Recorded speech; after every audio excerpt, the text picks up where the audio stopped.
Mimi ni yangu ilikuwa ni kufanya maombi ya siku 3. Kwa hiyo nikaenda kwenye kile kinyumba nikafungua, kwa sababu nilipanga kwamba ni siku 3 mchana na usiku nisinywe maji nisile, nikae nihojiane na Mungu juu ya imani.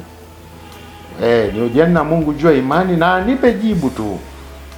Na Mungu ni mwaminifu. Ushuhuda ikipande hiki ndio nakileta kwamba kwa mara ya kwanza ndio nilisikia sauti ya Mungu. Nao hapa ndio napotaka tena watu wengine wakae sawa. Watu wanashuhudia vibaya.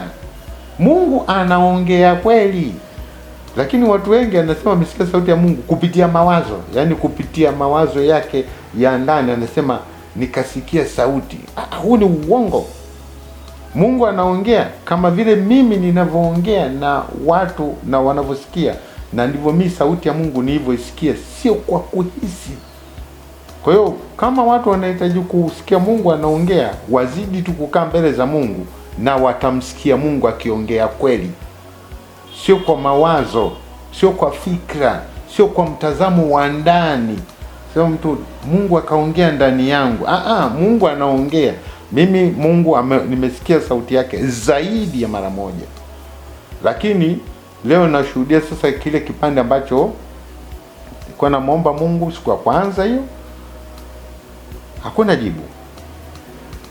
Siku ya pili majibu yakatokea. Nimebakiza siku moja kwa sababu niliazimia siku 3. Kwa siku ya pili nikaamka nikasema, kwa kawaida alfajiri Wakristo wengi wanafanya maombi kabla ya kucha. Nikafanya yale maombi nikarudi tena kitandani. Sasa ikafika kipindi ambacho nimejipangia muda kwamba kwa muda huu hapa inanibidi tena nianze tena kuomba tena. Shuka nikateremka kutoka kwenye kitanda.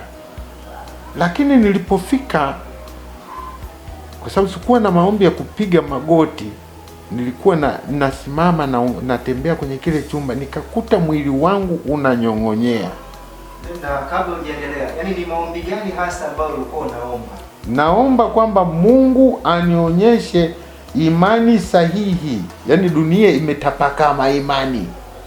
Sasa mimi kwa akili zangu kama mwanadamu nimefika mahali sina uwezo wa kuzichambua, na hapo naomba msaada wa Mungu sasa Mungu naomba uniongoze ili mimi nisije nikapotea nikashika labda njia fulani, labda hata kwenye Ukristo kumbe napotea. Unanielewa hapo? Kumbe napotea. Basi Mungu uliyeziumba mbingu na nchi, wewe unajua kila kitu. Ni mimi ninachotaka unionyeshe tu njia gani ni sahihi. Nimechoka sasa, najua nimepona, lakini nahitaji sasa mimi kupita kwenye njia ya imani ambayo sitokukosea. Kwa hiyo sasa ile siku ilipofika, nikaona mwili unakosa nguvu. Nilivyokosa nguvu nikasema sasa inawezekana nimechoka kwa sababu ya mfungo mzima wa siku ya jana, sikula chochote wala kunywa maji, na muda huu basi labda nirudi kitandani nijipumzishe, niwe naomba huku nikiwa pale kitandani. Nikakuta nakosa uwezo wa kutoka pale nilipo kukisogelea kitanda. Yaani sasa nilivyosema nirudi kitandani, nakuta magoti yangu na sehemu nyingine zote zinanyong'onyea, narudi chini hivi. Nikasema sasa ndio hii, na nilishawahi kusikia walokole wengine wamefunga mpaka wamekufa. Mimi naona nakufa kwa sababu hapa ina maana umbali kutoka mimi mpaka watu. Maana kile kanyumba ninasema kalikuwa kama ni kasaiti, kwa hiyo kalikuwa mbali nje kidogo ya makazi ya watu. Kwa hiyo nikasema sasa ndio kifo changu hiki hapa, kwa sababu ina maana sina uwezo tena wa kujiongoza. Lakini nikasema bwana, nilishawahi kufunga zaidi ya siku 3, lakini sijakutana na kazi ya kama hii. Leo hii mbona ni siku ya pili tu? Nikasema acha nitambae. Kweli nikatambaa kwa miguu hivi na mikono kukifuata kitanda. Nikakifuata kitanda, nikajibiringisha hapo kwenye godoro, nikalala. Yaani nikajinyoosha, sio kulala. Katika kujinyosha sasa, nikakuta mwili unapata baridi. Chumba ni kama vile mtu aliyewahi kunywa pombe. Mimi by that time nafanya kazi usalama, nilikuwa nilitumia vilevi. Kuna kipindi unalewa mpaka unaona dunia inazunguka, uchumba kinazunguka.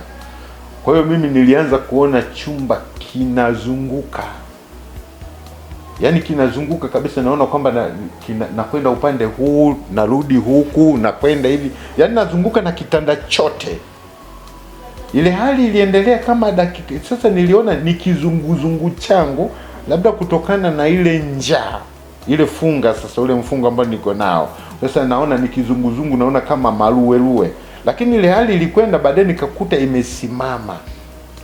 Nikakitazama chumba, naona kipo kawaida, lakini hapo sina uwezo. Unajua hapa kitu ninachokishuhudia ni kwamba Mungu anapotaka kutokea na kuongea na mtu au kufanya kitu fulani, huwa anamaliza, kwa sababu Mungu anatisha. Anakumaliza nguvu, kwa sababu unaweza ukajiua au ukakurupuka ukafanya chochote. Kwa hiyo anahakikisha kwanza umenyong'onyea, hauna uwezo wa kufanya chochote. Kwa hiyo pale vile kazi yote ilikuwa inafanywa ni kumaliza uwezo wa mwili wangu mimi kama mimi, nisiwe na uwezo wa kuhofia wakati Mungu atakapokuwa anaongea na sauti naisikia kutoka kwa sehemu nisiyoiona kwa macho. Nafikiri sasa nielewa. Basi nilipofanya vile, nikakuta hata mkono sasa hauna uwezo, yani kwamba mkono huu ni unyanyua ushike mkono mwingine, sina uwezo. Kwa hiyo nimekaa na chumba kimetulia. Lakini nikasema basi kama kifo chenyewe kinakuja kwa staili hii, mimi I'm ready. Acha tu ndo niondoke. Sasa nikasikia sasa upepo, yani chumba kinaunguruma kama maji yanayomwagika. Swala la kuzunguka chumba hapana. Sasa masikio yangu yanaanza kusikia kitu wa kama maji vile kwenye maporomoko. Kwa hiyo nilivyosikia kwa muda fulani, nimetulia. Sasa sina uwezo nifanye nini, mwili wangu wote sasa umeshanyong'onyea. Hiyo hali iliendelea kwa muda, yani hapa nawashuhudia watu kwa muda fulani kama dakika 2-3 hivi, ikaacha. Nikaanza kusikia upepo vile kama unavyovuma chumba, yani au kama redio vile inafoka ambayo haina station.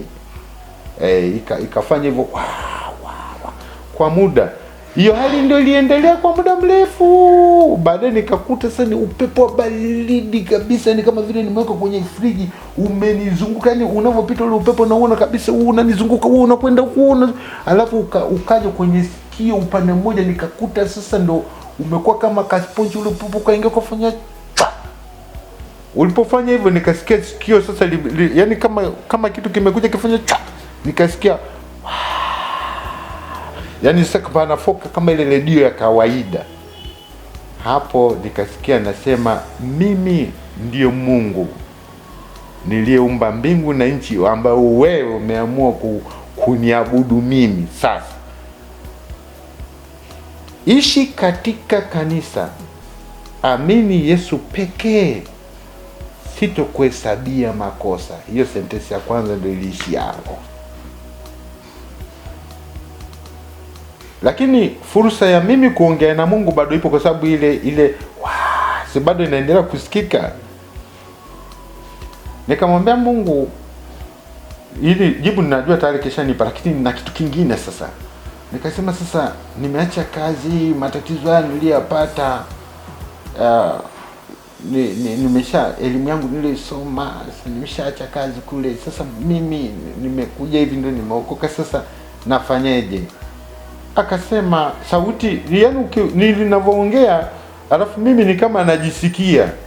Yani ninavyoongea mimi ni kama najisikia, kama vile mtu unaongea kama, yani ile sauti inaitoa, alafu baadaye nasikia tena inatoka kule tena kuja masikioni mwangu, yani kama mwangi fulani hivi. Kwa hiyo maneno unayoongea ni yale yale tena atakurudia tena, unasikia tena. Kwa hiyo naona maajabu, mbona naongea halafu tena kile ninachokiongea tena nakisikia tena, kinatoka kule kinakuja tena masikioni mwangu. Na halafu ukishaongea inachukua muda. Yani nilikaa tena kama muda kama dakika 3. Anasema kanitumikie. Hiyo ni kazi. Nikasema sasa nahitaji maisha. Yaani unajua nilikuwa mchanga. Nilikuwa mchanga, na wako watu wengi kweli ni wachanga, wanaona kama Yesu ni faida ya pesa. Yesu ni faida wa mali za kidunia. Kwa hiyo na mimi nilisema nahitaji maisha. akasema umepata.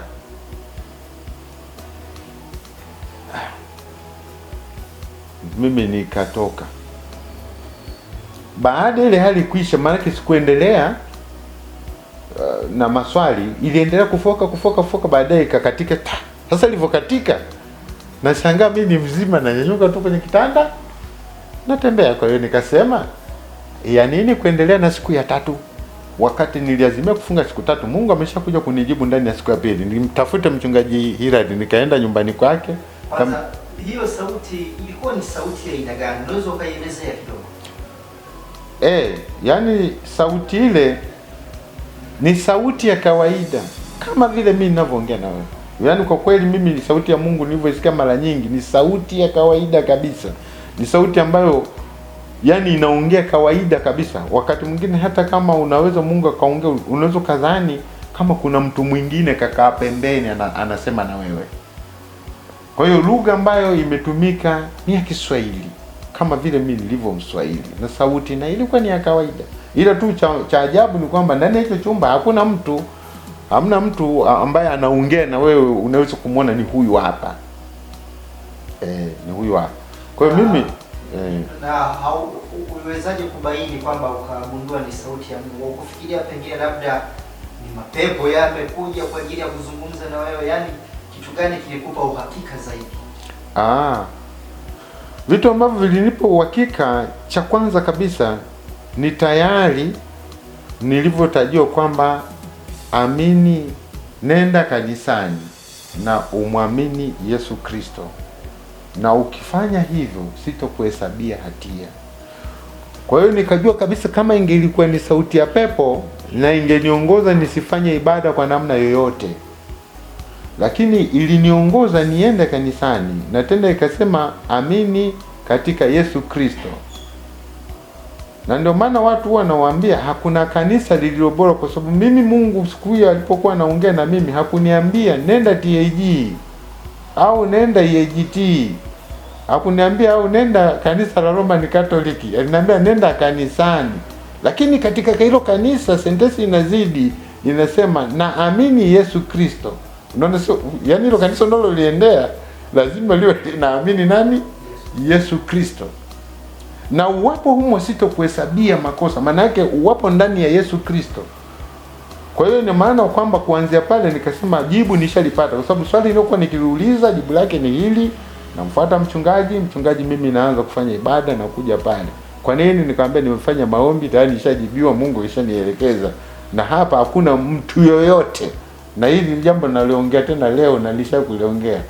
Hakuna mtu yoyote, niliongea na naongea, ni heri ni kafa mpagani kuliko kuamini imani yoyote kinyume cha Yesu Kristo, kwa sababu nilishuhudiwa na Mungu mwenyewe aliyeziumba mbingu na nchi, na wala sio mwanadamu.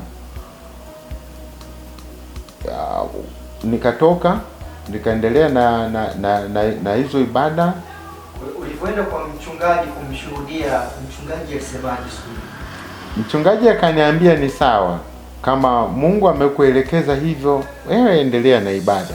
Na kwa sababu mimi nilichokuwa nikiangalia kwamba ni kitu gani, mchungaji yani nilimueleza tu kwamba nilikuwa nataka kujua njia ipi iliyo sahihi, Robert Hilary, lakini sikumwambia kwamba Mungu amesema nimtumikie. Ili kumwambia kwamba nilikuwa nataka maisha, nimeuliza naye ameniambia maisha yangu yatakuwa hivi.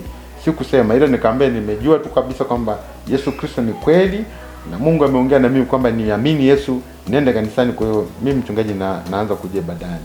Tukaendelea na ibada. Sasa Mungu yupoje? Ndani ya ibada nimefanya ibada miezi 3.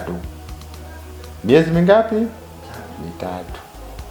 Tayari nikawa msimamizi wa kanisa dogo la kanisa mama lile ambalo Robert Hilary alikuwepo. Kwa hiyo unaweza kuona Mungu jinsi ambavyo aliongea na kinachoenda kufanyika, kwa sababu wako watu niliwakuta mle ndani wana muda mrefu, alafu mimi na miezi 3, lakini bado naonekana ninakuwa kwa kasi. Nafikiri unanielewa.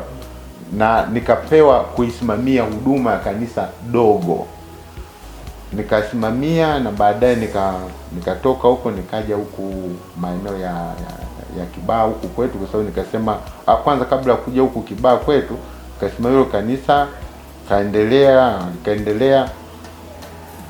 Lakini baadaye nilirudi tena kufanya ibada, yaani ya maombi ile ya siku za kujipangia mwenyewe. Nikarudi nikasema, Yesu, sasa nimehakikishiwa na Mungu. Wakati huo sijui kumbe Yesu mwenyewe ndo Mungu. Ni somo lingine ambalo baadaye watu wengine wanapinga, lakini Yesu ni Mungu. Na sababu ya kuwa Mungu zipo maandishi yanaonekana. Na baadaye Waislamu wengine walinijia wakaniambia umepotea, nikawauliza, kwani Yesu nyinyi mnamhitaji? So ni Isa. Nikasema kama ni Isa bin Maryam, kwani mimi nimepotea vipi? Maana yake ni kwamba mimi niko naamini katika kile mnachokiamini pia. Kwa sababu sikutoka, ningekuwa na nabii au mtume mwingine mngesema sasa mbona umetoka sasa?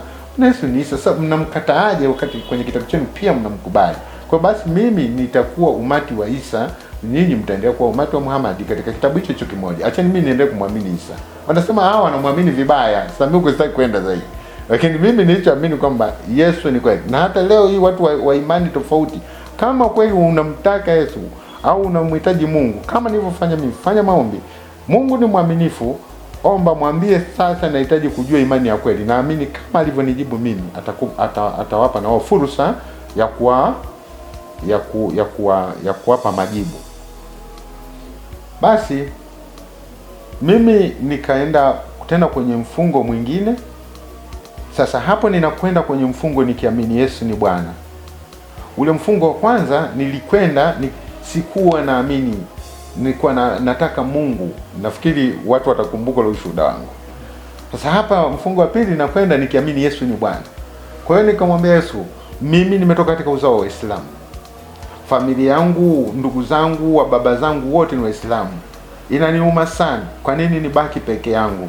Nyumbani kwetu kote Kibaha huko, na ukweli Mzaramo wa kiasili huwezi kumkuta Mzaramo Mkristo. Huko Kibaha huko kote huko ni Waislamu. Sasa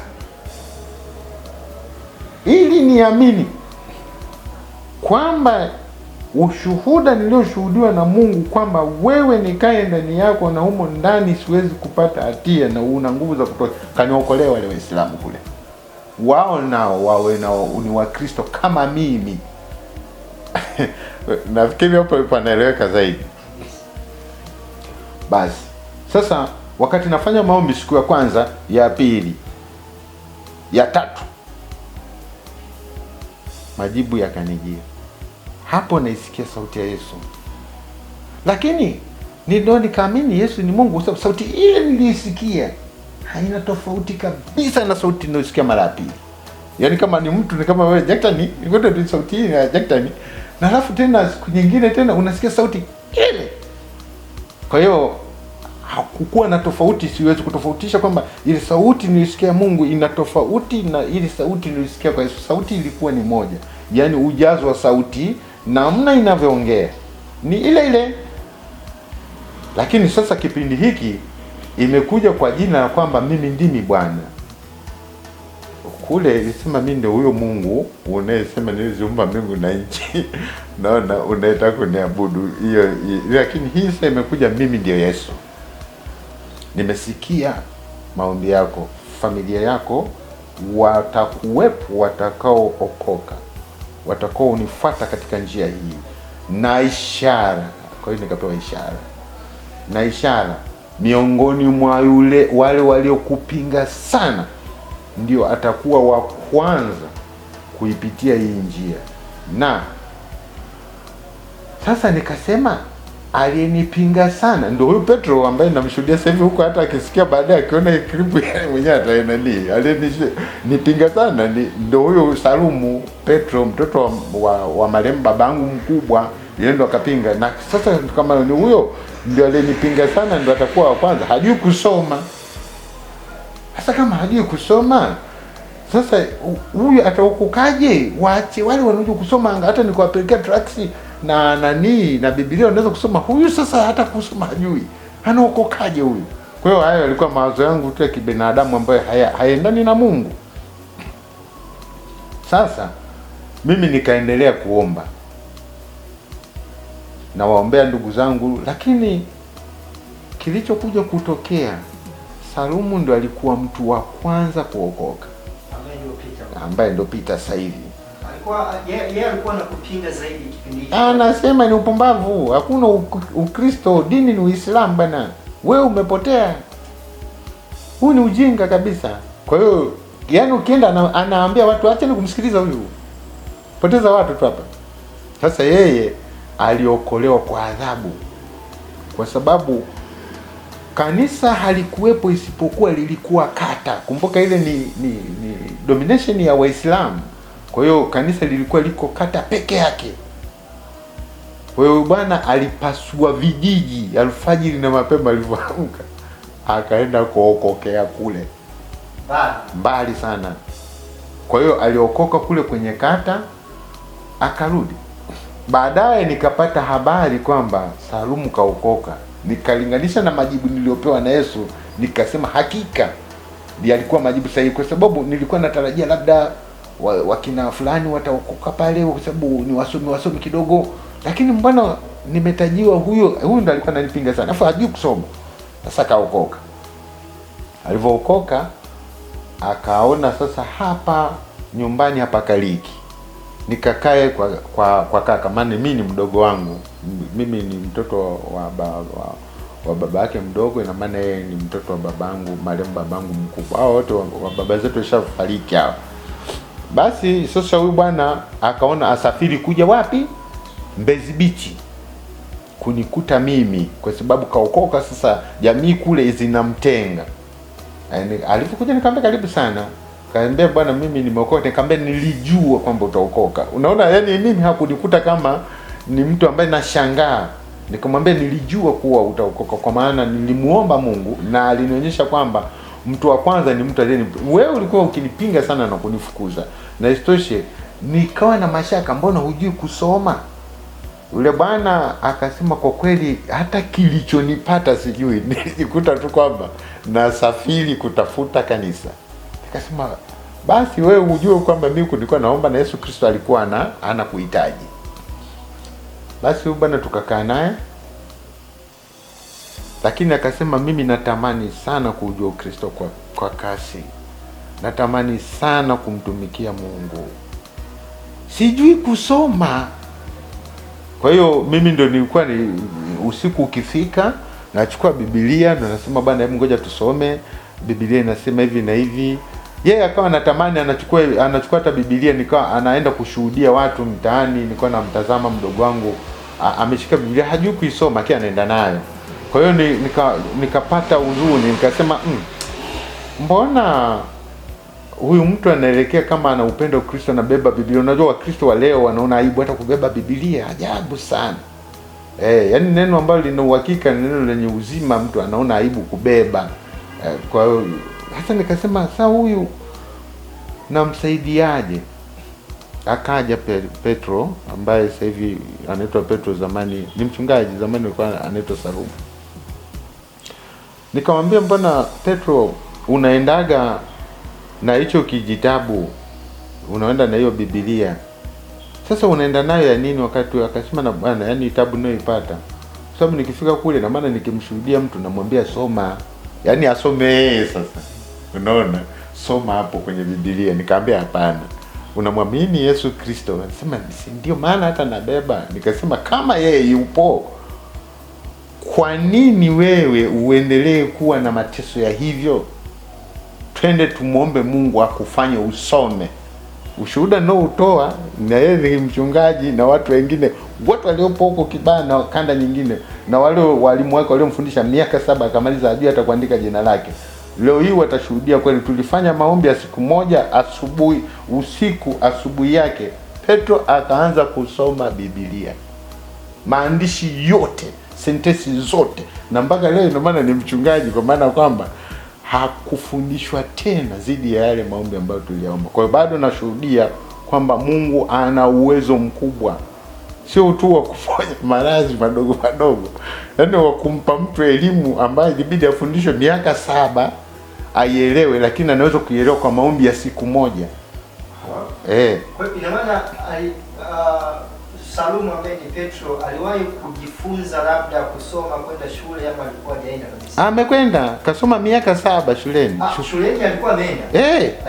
Mpaka la 7. Lakini hakuelewa kabisa. Hakuelewa chochote, hata jina lake alikuwa hajui kuandika.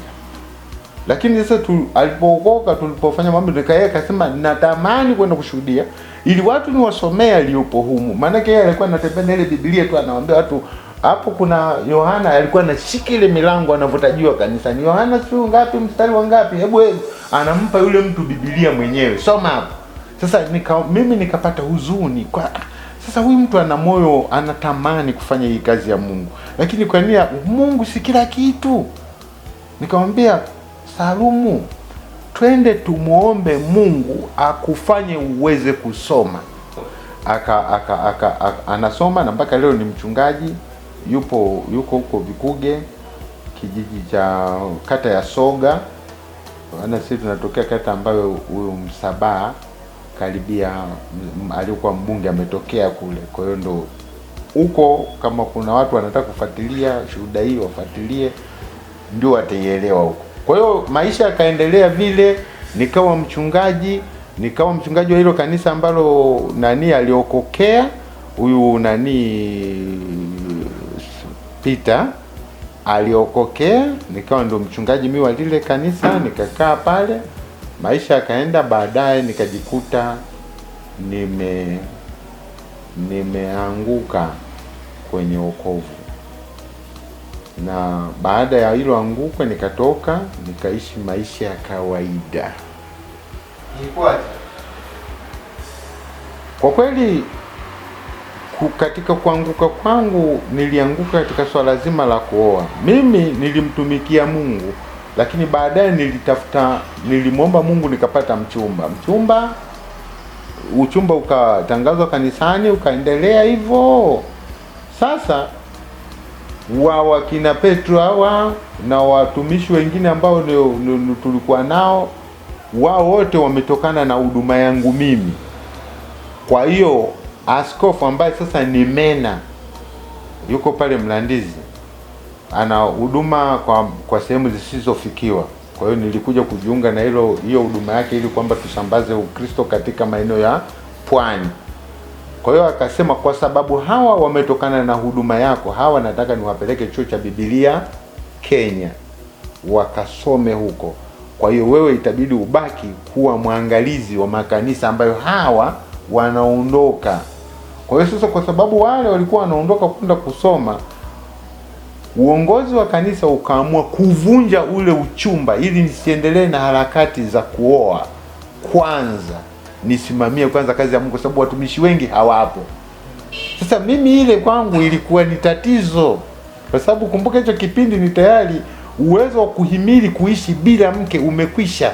Mtu anapotangaza ndoa manake ameshatangaza kwamba uwezo wangu wa kujimiliki mimi mwenyewe, ile self control ambayo kwenye Biblia ya Kiswahili wanasema kiasi. Kiasi yani pale mtu anaweza kusoma akashindwa kutafsiri, lakini ukisoma Biblia ya Kiingereza inakuwa vizuri, inasema ni self control, yani uwezo wa mwanadamu kujimudu nje ya roho, nje ya yani maandiko yanakupa kwamba usizini. Sasa ile self control kwamba unaweza ukakosa kuzini hata pasipo macho ya mchungaji au mlokole mwingine, yani we mwenyewe unajicontrol, ambacho sasa kanisa la leo linapoteza ile sifa, kwa sababu linafika mahali watu wanaanza kusema mfuatilie maisha fulani. Ukitaka kwenda kwa huyu mdada lazima uwe na watu 2 3. Yaani ina maana kanisa linaonyesha kabisa kwamba halina ile kiasi, ile self control, kwamba Mkristo mmoja sana kosa kuwa na ile self control. Kitu ambacho na mimi nakemea kwamba hiki sio kitu kizuri. Lakini lazima tuwe na mahali tuamini kabisa kama watu wanakuwa na zile nguvu za roho, wanaweza wakaishi kwa self control. Basi maisha yale yakaharibika, na kwa sababu yaliharibika yale maisha, nilichukua maamuzi ya kwamba basi mimi siwezi kuendelea kufanya hii kazi, kwa sababu sasa hivi nikaona huyu mdada ambaye mimi nimemchumbia na mimi nachukua tena maamuzi ya kutoka nje, nisiende naye nje, huyu ni muache ndani, ila nitoke mimi kama mimi nikatafute vilivyo nje. Na hapo nawaonya sana Wakristo wasijaribu kabisa kuanguka. Na hapa nataka nitoe ushuhuda kwamba hakuna kitu kibaya kama kuanguka kiroho. Ni kitu kibaya sana, kwa sababu mtu mwingine anaweza kuona kama ana uhai bado anaweza kutubu. Hata leo hivi ninavyoshuhudia mimi, ni kweli nimefanya toba, lakini Ukristo wangu sio ule. Thamani ya Ukristo wangu niliharibu. Kwa hiyo ni kiasi kwamba baada ya hapo Biblia kuna sehemu inaongelea vizuri sana, lakini na nitapasema hapo na watu wanapasomaga mara kwa mara. Kuna sehemu inasema hakuna tena dhabihu tukitenda dhambi kwa makusudi baada ya kujua ujuzi wa ile kweli.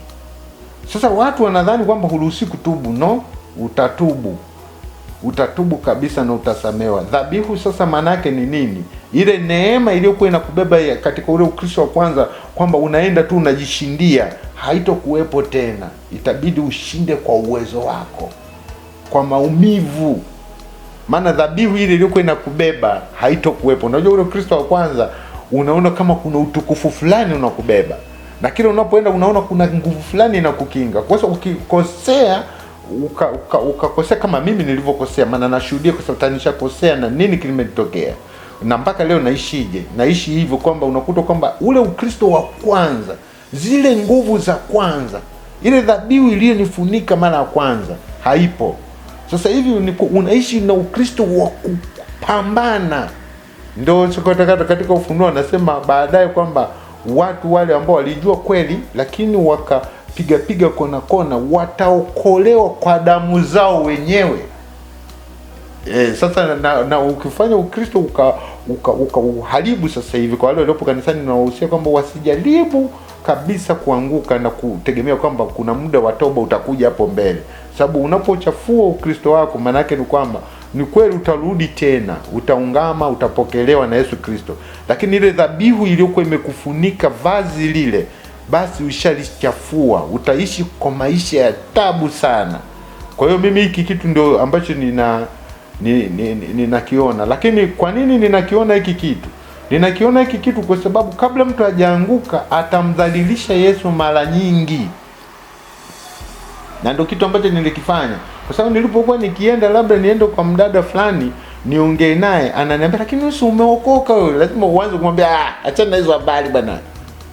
Unaona, kwa hiyo kitendo kile unamkana Yesu hadharani. Kwa sababu utakaporudi huku jamii yote imeshaelewa wewe ni nani. Lakini wewe si mtumishi wa Mungu, achana na utumishi. Kwa hiyo na ndio maana sasa unavorudi mara ya pili, Yesu atakupokea, lakini atataka na upate maumivu kama vile ambavyo ulimsulubisha, kwa sababu lazima utakuwa unakana ili upate kupata hayo ya kidunia unayataka wewe. Kwa hiyo nikafanya hivyo mpaka nikaja nikakutana na mdada. Kwa kweli sasa maisha yakaendelea, nikajikuta ule mdada ameathirika. Na hili ni jambo ambalo nilikuwa nataka tu kabla kadri nitakavyokuwa nashuhudia, nilishuhudie pia uwezo wa Mungu kwa mara ya mwisho, na watu waache kuwaambia watu wengine uongo. Kwa mfano, wapo watumishi wanaoambia kabisa kwamba hakuna maombi yoyote yanayopokelewa na Mungu kwa mtu asiyookoka isipokuwa ni toba. Sio kweli. Ninakumbuka mimi mwenyewe baada hilo tukio kutokea, na nikiamini kabisa kwamba yani nguvu zote za kuhakikisha maambukizi yanaweza kumpata mtu mwingine, mimi zile dalili nilikuwa nazo na zile ishara zilikuwepo. Nikamwambia yule mwanamke, umeniharibu sana. Nikaanza kukumbuka namna ambavyo nilimtumikia Mungu, maisha ambayo niliishi. Nikafikiria, nikawaza, nikasema nimekuja kufa kipumbavu na ukimwi. Nikasema hapana. Sasa hapa lazima kuwe na kitu mbadala ambacho mimi nitakifanya. Kwa hiyo nikasema sasa naendaje? Mafundisho ya kila siku ninaofundishwa na kanisani ni tayari kwamba kama nimemtendea Mungu makosa, hakuna hakuna atakalo nisikiliza mimi isipokuwa ni kwamba ni toba tu. Nikasema hapana, mimi siwezi kwenda hospitali kwenda kupima kama huyu mwanamke anavyosema, kwa sababu tayari nimeishi naye zaidi ya miaka 3, na tayari katika zile wanavyosema kwamba ili upate ya maambukizi lazima itokee hivi na hivi, vimenitokea vyote. Sasa naenda kufanya nini?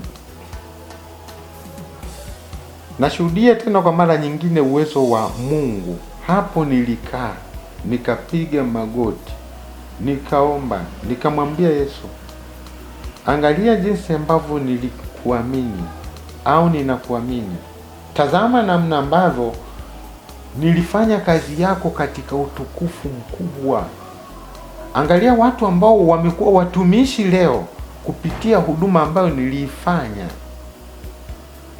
Nilikuwa na wewe katika mvua, nilikuwa na wewe katika jua, nilikuwa na wewe katika njaa. Utumishi, watu wengine wakisema mtu mchungaji, watu wanaona kama anakulaga sadaka. Mimi naujua utumishi ni shida, hamna kitu. Nimeishi katika shida, kulala chini. Unaenda vijiji vingine, yani hata neti hakunaga huko, ni mnalala tu kwenye limkeka. Basi nikamwambia, ninajua nimekukosea, ninaomba uniponye. Mimi najua tayari nishakuwa na tatizo kwa dalili zote na masharti na jinsi wanavyoongea wataalamu wa afya, hakuna shaka. Na kwa muda ambao nimekosea na kukaa na mwanamke, najua ni tayari. Sasa ilikuwa miaka 3 nimekaa naye. Miaka 3. Na wakati huo masuala ya utumishi ilikuwaje? Hapo ndio nimeacha kabisa. Nimeacha. Kanisani naenda kwa dharura. Na nikienda kanisani sio nimeokoka, naenda kusikiliza neno, narudi nyumbani. Sasa hiyo baada ya kufanya hayo maombi, nikaamua niende kupima hospitali. Nilipoenda nikaambiwa kwamba huna. Nikajiuliza, nikawauliza wale madaktari, nikabishana nao, kwa sababu mimi wakati naenda najua kawaida niambiwa unao. Sasa tena napewa jibu huna. Nikamwambia sasa, kwani kuambukizwa kunakuwaje? Naambia lazima michubuko itokee. Nikamwambia ilishatokea. Sasa nilivorudi kumpa huyu mwanamke taarifa, akaniambia acha uongo bwana, huwezi kunidanganya kwamba kwa hiyo kwa muda huu wetu kwamba wewe huna. Nikamwambia twende.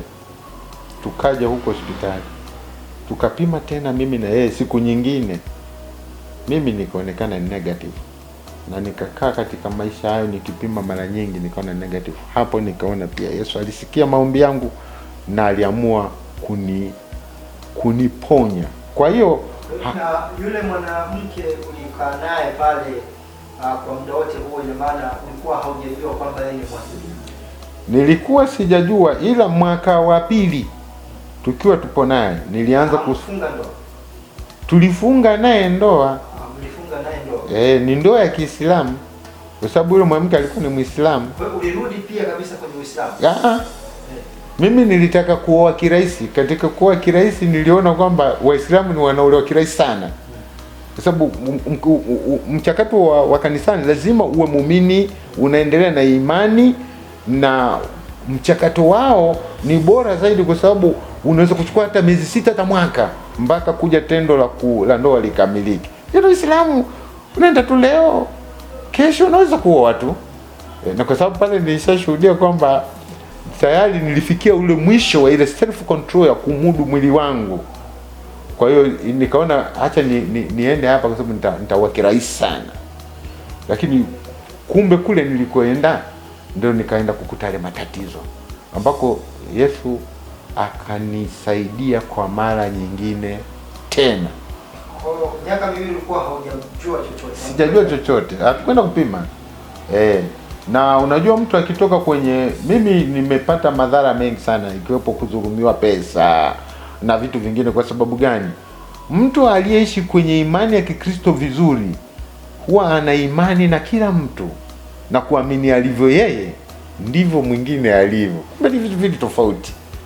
Kwa hiyo unaweza kukuta kwamba watu wana na hili limeandikwa hata kwenye Biblia kwamba wana wa ulimwengu huu wana hekima zaidi ya wana wa Mungu, na ni rahisi sana kumjua mwana wa Mungu. Mimi sasa hivi nikipitaga huku kwa watu ambao wameokoka na watu wa Mungu, yani huwa ni rahisi sana kumjua mwana wa Mungu na mwana wa Ibilisi. Ni dhahiri, yani ukiwatazama hata wakiwa wanaenda ibadani wote, ni dhahiri sana kumjua huyu ni mwana wa Mungu, huyu sio. Kwa sababu mwana wa Mungu, dunia hii ni upumbavu kwake, ila wana wa dunia hii wana hekima.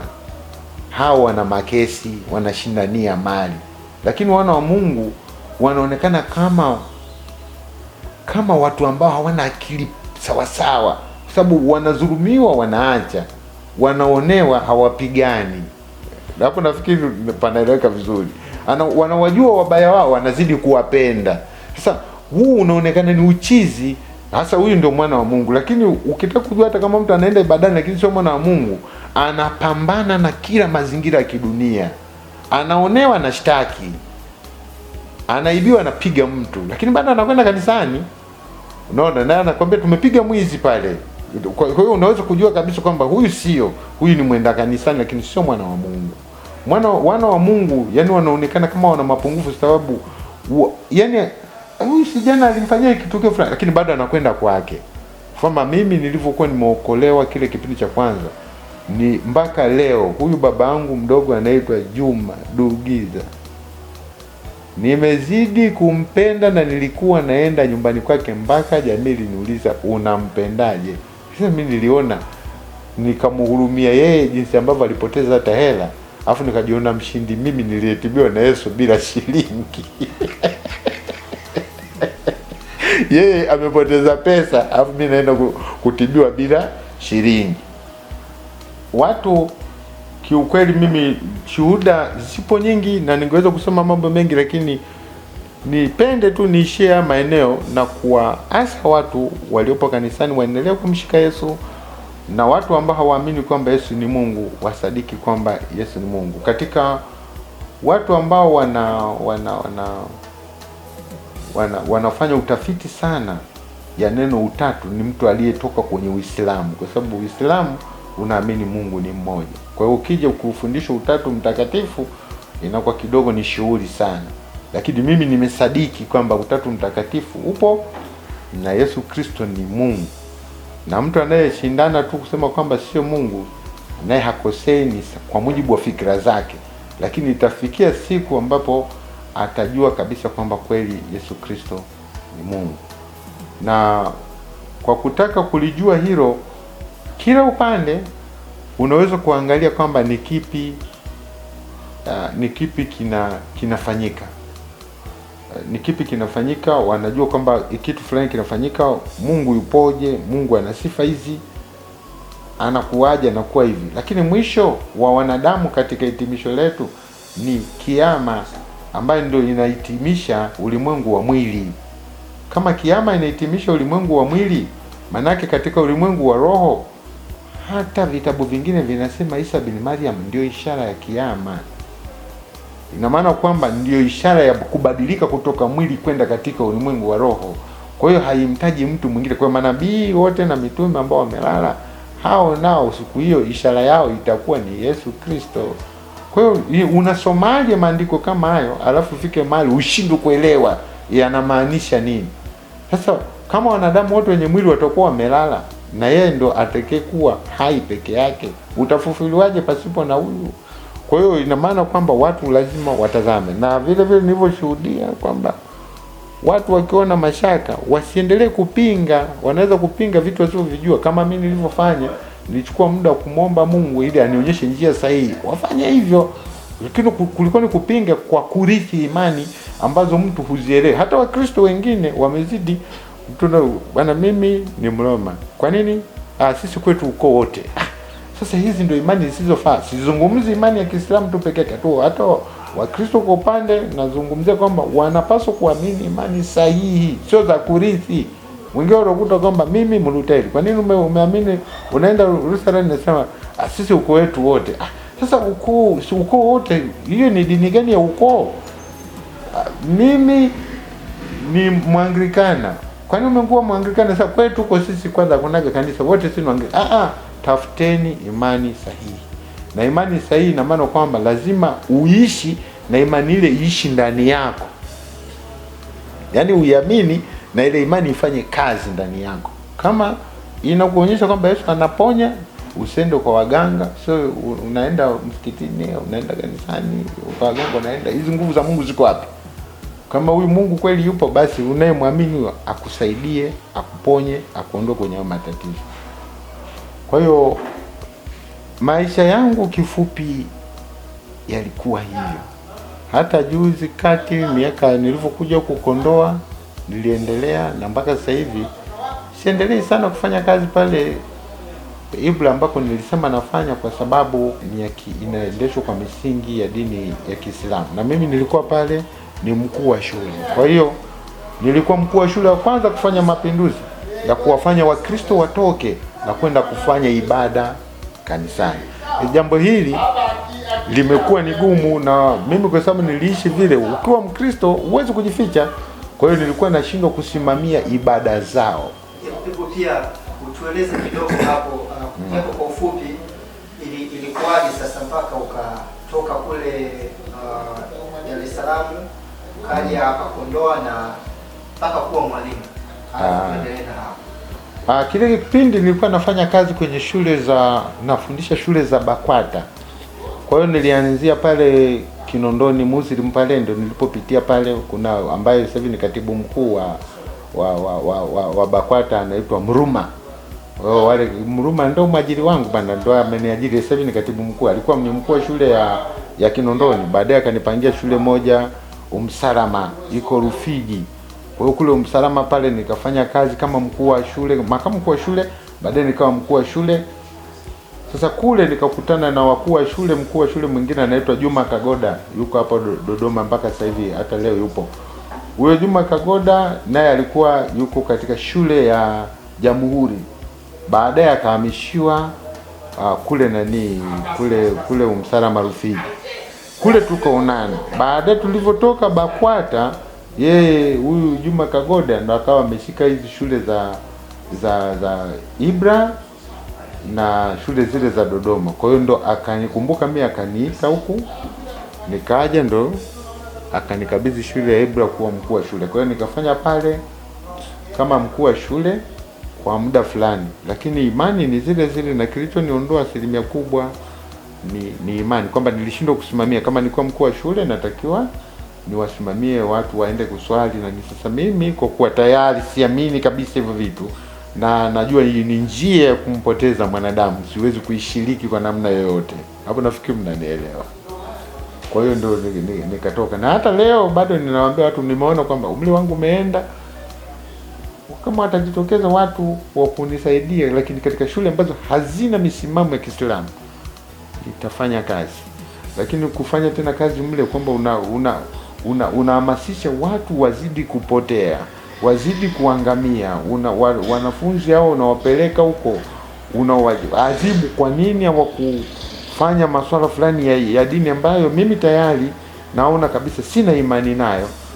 Nimeona kwamba haya ni pia ninayopata ni mapato ya aibu, kwa siyahitaji, na ndio kisawa sikuingia tena mkataba mwaka huu wa kufanya hiyo kazi ya walimu. Lakini kama shule nyingine ikijitokeza ambayo labda ni free school ambayo haiamini, hata nikiongea kwenye media kama hivi, wakiona mimi niko tayari, mimi niko tayari, lakini zisiwe tena kama ni mlengo wa kidini, zinasumbua sana, kwa sababu Wapentekosti wengi hawana hobi ya kufunguaga mashule.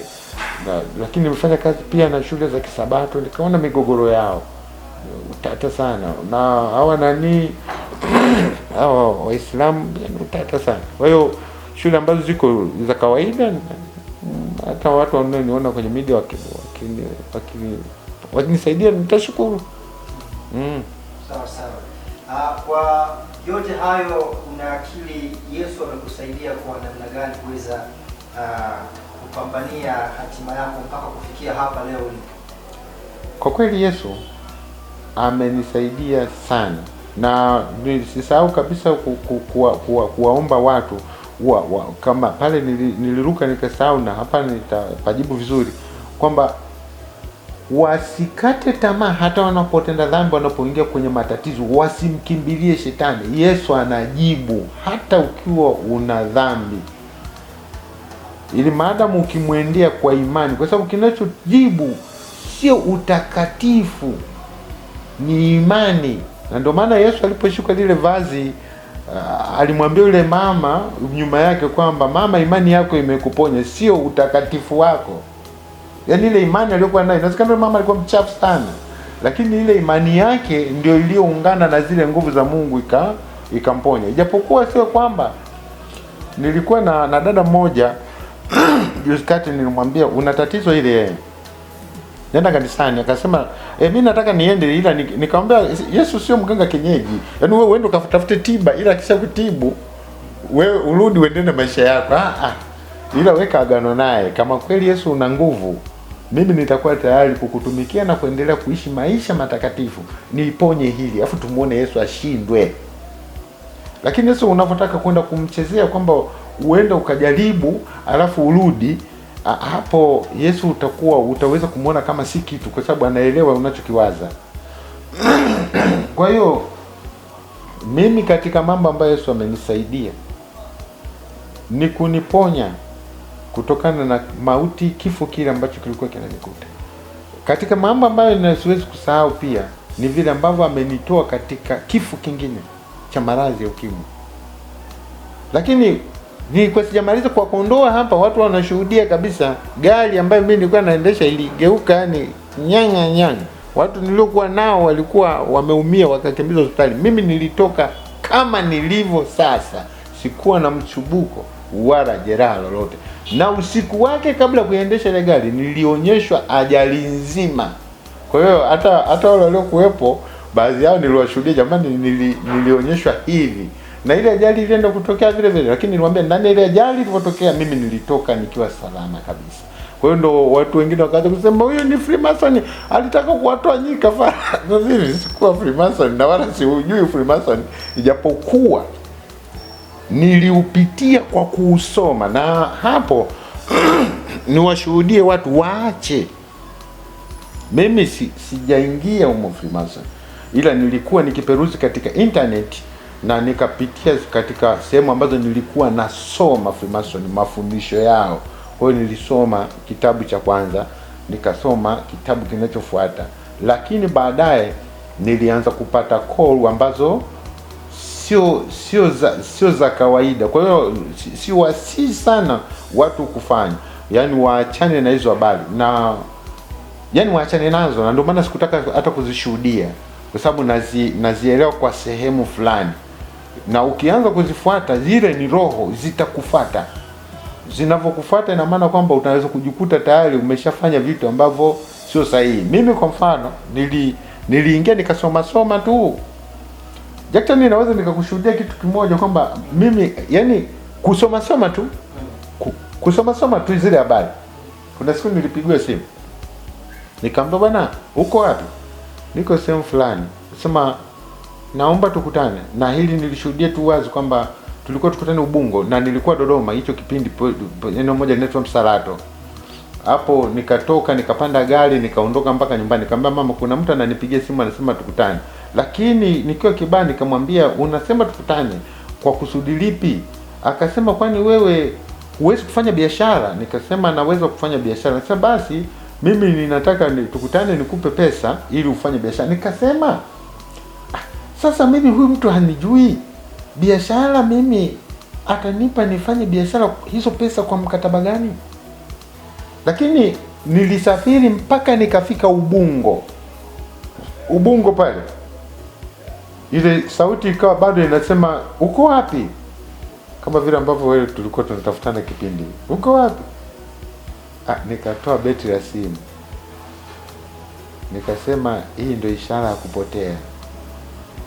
Nikarudi kutafuta gari lingine la kibaa. Nikaondoka nyumbani. Ile sauti na ile simu haijanipigwa tena. mpaka leo. Kwa hiyo lakini nilijua tu kwamba ni tayari nilishaanza kuonekana kwenye mtandao na yatafuta maisha. Maisha haya, kila kitu kina mwisho wake. Na watu wanaelewa vibaya tu. Sasa watu wengi wanadhani mjenzi huru Freemason ni mtu ambaye anaenda kutoa kafara ili apate pesa. No.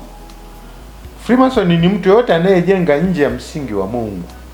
Yaani Mungu amesema usiibe, unaiba. Wewe uko free. Yaani unajitengenezea uhuru unavyotaka kujijenga mwenyewe.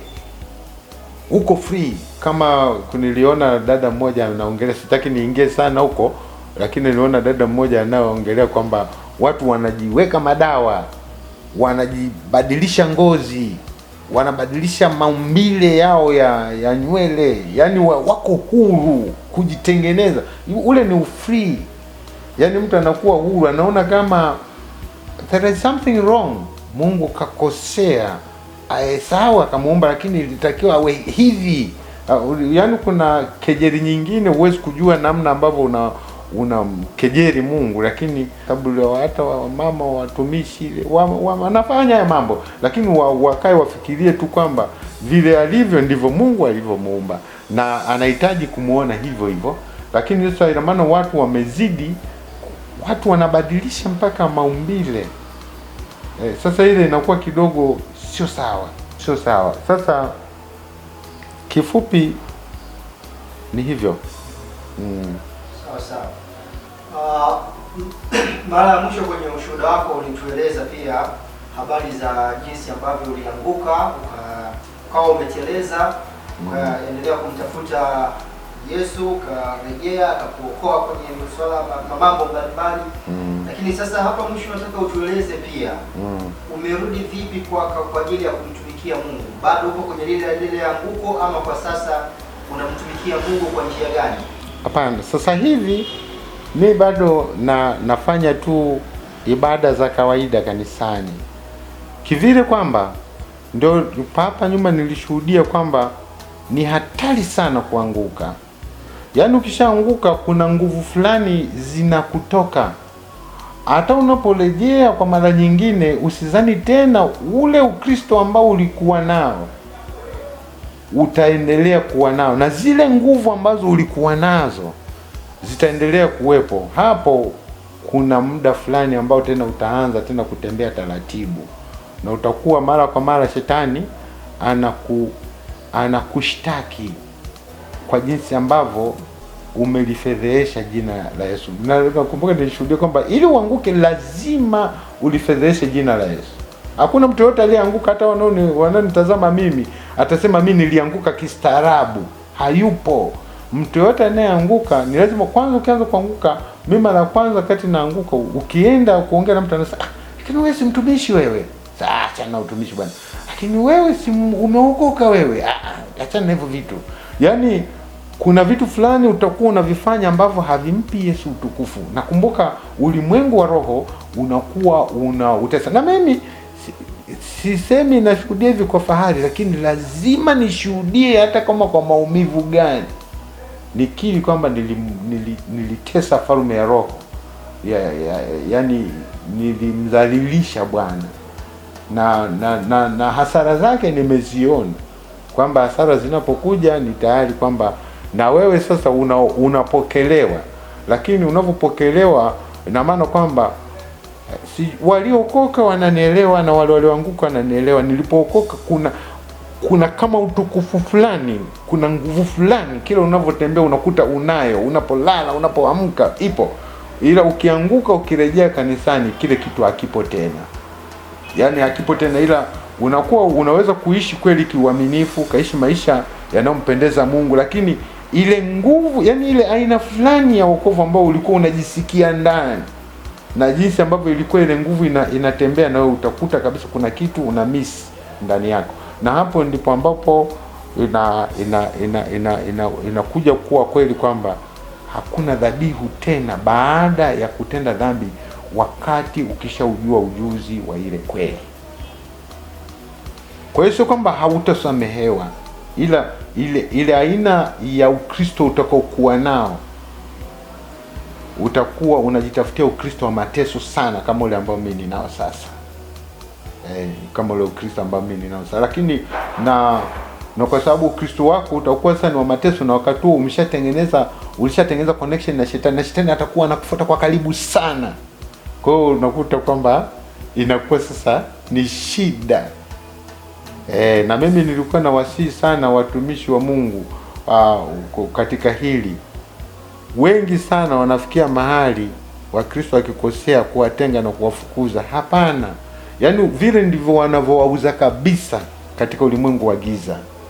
Na ndio maana mchungaji wa kwanza ambaye ni Yesu Kristo, yeye anasema kwamba Baba, katika watoto ulionipa sikumpoteza hata mmoja, isipokuwa ni mwana wa upotevu, na ili andiko lifanyeje?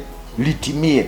Lakini leo ni mchungaji gani anaweza kusimama kanisani kwake akasema katika kondoo ambao umenipa mimi sikumtupa nje hata mmoja, isipokuwa ni wale walioamua kujitoa wenyewe? Wachungaji wamewafukuza watu wangapi makanisani? Kwa hiyo unaweza kukuta kwamba lile jambo wanalolifanya ni kama vile wanamuuzia shetani ili farume yake ipate kukua. Nakumbuka maisha ya kiroho, mimi siku zote nimejaribu kwenda kanisani, nikajaribu mimi mwenyewe kuangalia maisha yangu. Shetani anaweza kumwacha Mkristo akaishi hata miaka 20 ambaye hana athari na yeye. Sana kwa kufuatilia.